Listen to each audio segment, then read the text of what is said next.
Okay, so I'm going to show you what I mean by copying and pasting a quote in and then turning it into a citation sandwich. So we've got our chapter over here, chapter 2 of Pedagogy of the Oppressed, and I'm just going to pull out this sentence here that is describing the banking model. Okay, and so I'm just going to copy that and I'll bring it over to my Word document, and let me just open up my Word document so I can see a little bit better.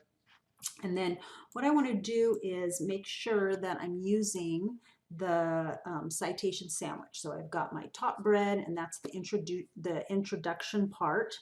And so there's a few different ways I can do that. I can say according to pedagogy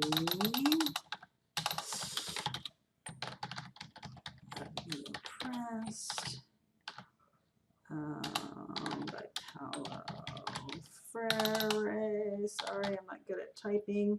And then I want to make sure, of course, this is the name of a book, so that's got to be in italics. Okay, so this is not the only way to do it, though, right? I could do it like this, or I could say in chapter 2 of, I could say this. I could do it like that, or I could say Paulo Freire in Pedagogy of the Oppressed states something like this. Okay, so any of these versions or something like this is going to work for the opening. I just need something here that's alerting my reader that I'm about to give the quote. Okay, and so if you, oh, I copied the other thing. Let me copy this again. Okay, so copy that. And now when I bring this over here, I do have a problem. So if I just put quotation marks around it, that, and this is on page 3, so I'm going to do it like that. But I still have a problem here, and that is I've got this word thus, okay? And so what thus means is I've given you something, and then as a result, this happens, okay? So I can't use that word in this quote.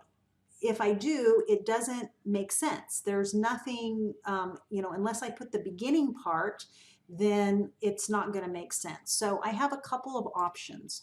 One option is, move this over here.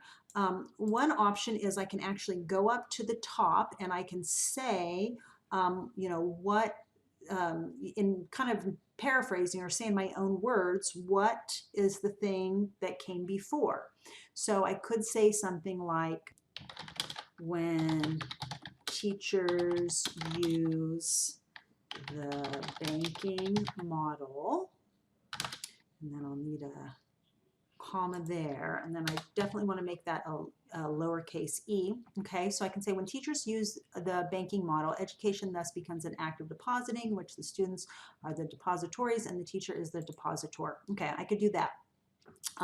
Another thing I can do is I can just take this out and I can start my quote here, and then I can put something else in here that's gonna just kind of make sense. So I can say, I don't want to use the same word education, but I could say something like educating people, or I could say learning. Okay, I could say either one of those. So according to the Pedagogy of the Oppressed, by Paulo Freire, learning, and then I need to really, say what this is.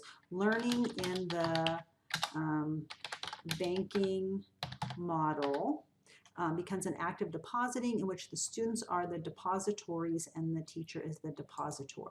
Now, this is a much better use of the quote than putting the entire sentence. It just makes more sense. It's going to flow better and it works better. Okay, but I'm not done with my citation sandwich, right? I still need the bottom bun. So now I've got to put the in other words or this means. So let's just say, or I could say what Freire is saying. I could say that. What Freire is saying is that actually in the banking model, teachers only give to the students. They never learn or receive anything from them. Okay, so that's it. There's my citation sandwich. I've got my top bun. Okay, I've got my meat part. This is the citation part. And then I've got my bottom bun. Okay, and that's it.